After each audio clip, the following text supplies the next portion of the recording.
Bonjour à toutes et à tous, bienvenue dans la rubrique « Et toi, t'en penses quoi ?» Nous allons entrer dans la semaine sainte et en particulier cette période de Pâques. Si l'on devait faire un sondage pour demander ce que représente Pâques pour les uns et les autres, j'imagine qu'on ne serait pas déçu. Entre le début de la période normalement printanière, entre les fêtes de famille, entre les vacances de Pâques, les œufs, les en chocolat ou les cloches, on ne serait pas déçu. Alors la question aujourd'hui qui nous intéresse, c'est doit-on écrire Pâques avec ou sans S? Doit-on dire la Pâques ou les Pâques? Cette question est vraiment très intéressante parce qu'elle montre que, en fait, Pâques n'est pas seulement une fête chrétienne, mais c'est avant tout une fête juive. Et il est communément admis aujourd'hui que si on désigne la Pâques, on parle plutôt de la fête juive, et si on désigne les Pâques, on associe la fête chrétienne et la fête juive.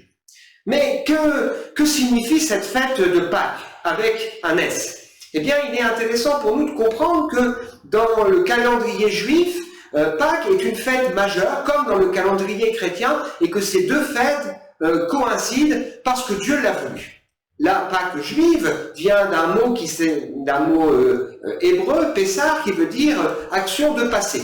C'est la période où le peuple juif, esclave en Égypte, va enfin pouvoir sortir de ce pays, après toute une série de plaies, ce qu'on appelle les 10 plaies d'Égypte, et cette dernière plaie un peu particulière qui marque le point d'orgue où Dieu décide de faire mourir tous les premiers-nés, et il épargne celles et ceux qui acceptent par la foi de sacrifier un agneau pascal et de mettre du sang sur la porte de leur demeure. Et donc, lorsque le fléau va passer, ceux qui se seront mis sur la protection du sang seront épargnés.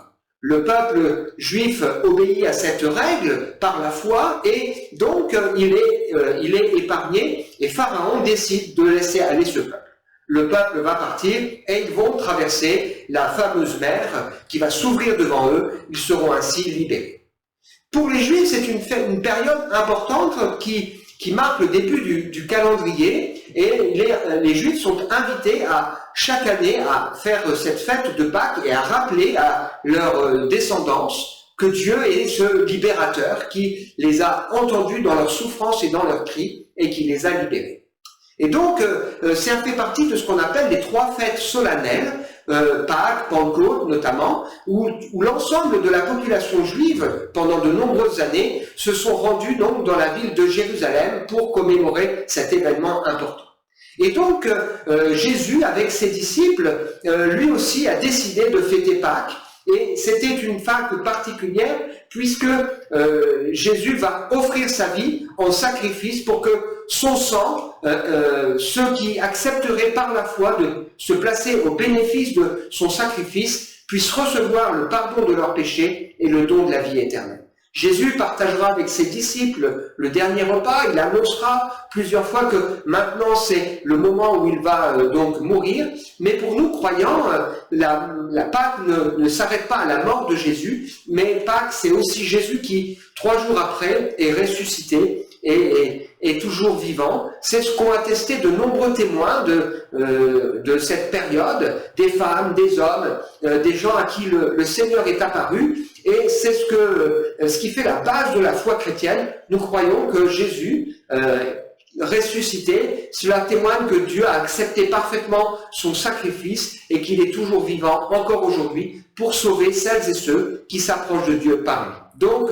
oui, Pâques doit s'écrire normalement avec un S, puisque on fait coïncider la Pâque juive, qui était une Pâque qui annonce un événement plus important qui allait venir quelques années, milliers d'années plus tard, et puis la Pâque chrétienne, la Pâque biblique, la Pâque qu'on retrouve avec Jésus qui offre sa vie, qui meurt, mais qui ressuscite le 3e jour. Voilà, c'était la réponse à cette question, doit-on écrire Pâques avec ou sans S? À très bientôt.